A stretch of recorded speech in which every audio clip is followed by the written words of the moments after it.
జనరల్‌గా ఒక బిజినెస్ లేదా ఒక స్టార్టప్ గనక స్టార్ట్ చేయాలి అనుకుంటే రిజెక్షన్ అండ్ క్రిటిసిజం ఈ 2 చాలా కామన్‌గా మన ఇంటి నుంచి గాని, లేదంటే మన ఫ్రెండ్ సర్కిల్‌లో కామన్‌గా చూస్తూనే ఉంటాం. అండ్ వాళ్ళలో అడిగే ఒక కామన్ క్వెషన్ ఏంటంటే, ఎయిదర్ నువ్వేమన్నా ఐఐటీస్ ఆర్ ఐఐఎమ్స్ లాంటి ఒక మేజర్ యూనివర్సిటీస్‌లో నుంచి గ్రాడ్యుయేట్ అయ్యావా అని చెప్పేసి రియాలిటీ చెక్ చేసుకోమని చాలామంది డిస్కరేజ్ చేస్తూనే ఉంటారు. ఈరోజు ఇండియాలో ఉన్న మోస్ట్ సక్సెస్‌ఫుల్ బిజినెస్‌లైన క్రెడ్ గాని, ఓయో గాని, పేటీఎం లాంటి ఫౌండర్స్ ఎవరు కూడా ఇలాంటి టాప్ మోస్ట్ యూనివర్సిటీస్ నుంచి గ్రాడ్యుయేట్ అవ్వని వాళ్ళే. అండ్ ఆల్సో ఈరోజు మన ఇండియా చూసుకున్నట్లయితే ఇండియా అనేది స్టార్టప్ ఎకోసిస్టమ్‌లోనే టాప్ మోస్ట్ కంట్రీగా ఉంది.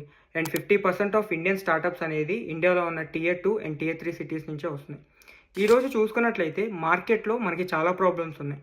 అండ్ అలాంటి ప్రాబ్లమ్స్‌కి గనక నువ్వు ఒక ఎఫిషియంట్ సొల్యూషన్‌ని తీసుకొచ్చి ఒక బిజినెస్ స్టార్ట్ చేసి, ఆ బిజినెస్‌ని సక్సెస్‌ఫుల్‌గా రన్ చేయడానికి అండ్ ఆల్సో స్కేల్ అప్ చేయడానికి మార్కెట్‌లో ఈరోజు చాలా ఆపర్చునిటీస్ ఉన్నాయి. And also most of the business owner అయినా గాని, లేదంటే ఒక స్టార్టప్ ఫౌండర్ అంటే ఐఐటీ